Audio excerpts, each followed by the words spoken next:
The young man shakes his head violently and edges hastily up the steps. He rings the bell. Blanche puts down the mirror. The Negro woman has wandered down the street. Okay, so this young man enters the situation, and Blanche, who it seems has been drinking more than maybe I thought previously. She has a shot in her coke, but when Stella tells her to stop moving and stop drinking before her date, it's crucial because maybe she's seeing her attitude and her speech go the other way. What happens now is very odd, and to some audience members, readers, viewers, it's going to really confuse you about Blanche or make you feel judgmental or moralistic. But this event is supposed to, I think, echo with her previous marriage, this young, beautiful boy that she was married with, and the real haunting mystery of the play that we're going to find out soon enough about what's happened to this boy. And she kind of slips into this fantasy about him. Come in. The young man appears through the portiere. She regards him. What can I do for you? He's from the newspaper. When you get the newspaper delivered, then someone comes around and takes up collections for money. She's flirting. She tries to tell a joke. And she offers him a drink. No, I can't drink on the job. Oh. And now, Blanche doesn't have any money, so she can't pay. I'm not the lady of the house. I'm her sister from Mississippi. I'm one of those poor relations you've heard about. She's being ironic and joking, but maybe it's actually just true. He starts to go, and she approaches a little. I think that's slow, flirty approach that she has. Hey, she puts a cigarette in a cigarette holder. Could you give me a light? It's a way of keeping a man, kind of getting an obligation of manners. She crosses towards him. They meet at the door between the two rooms. Sure. This doesn't always work. It's temperamental. Thank you. What time is it? 15 of 7. Don't you just love these long rainy afternoons in New Orleans when an hour isn't just an hour, but a little bit of eternity dropped in your hands? Look at that. She talks poetry. And who knows what to do with it? I mean, what? Is that innuendo? Is she suggesting something? I mean, in the ensuing pause, the blue piano is heard. It continues through the rest of this scene and the opening of the next.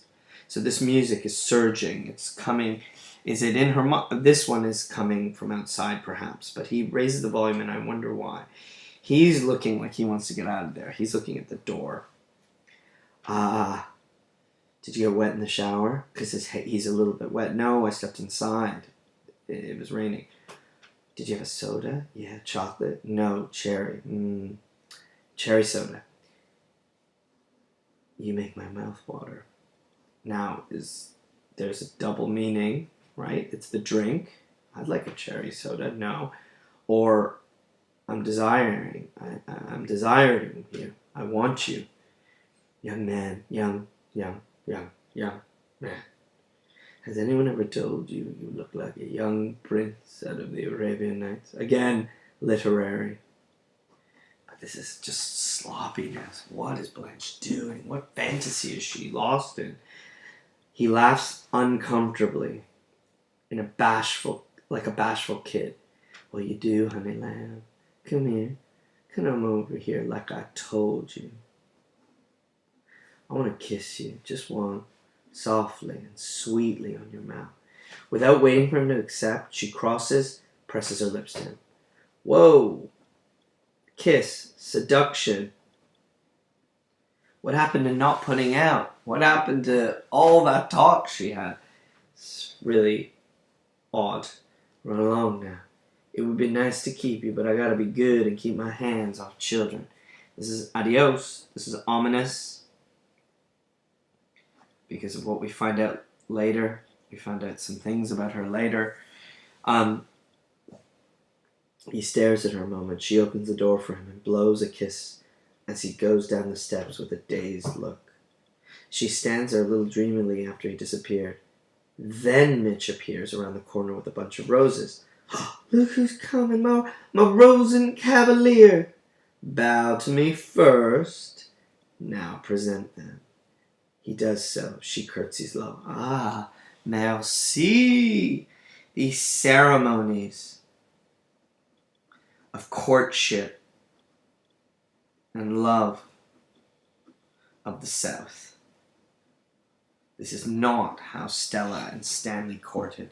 They're both playing a fantasy. Blanche's fantasy, or the memory of the past, leaks into her present. Then she plays at being romantic again with Mitch. This scene is extremely disorienting and should disturb you. The language is plain except when Blanche lifts up into poetry or into her monologues, where she hints at and evades the truth at the same time. All of this occurring in this dreadful march to the truth. Stanley's discovered something. He will continue to pursue it. And Stella, we don't know how much she understands, how much she's willing to admit. And Blanche is playing a time game. Can she win Mitch? Can she get that protection she sees? And you see this tension, this possibility of hope is at play. But, well, we'll see what happens.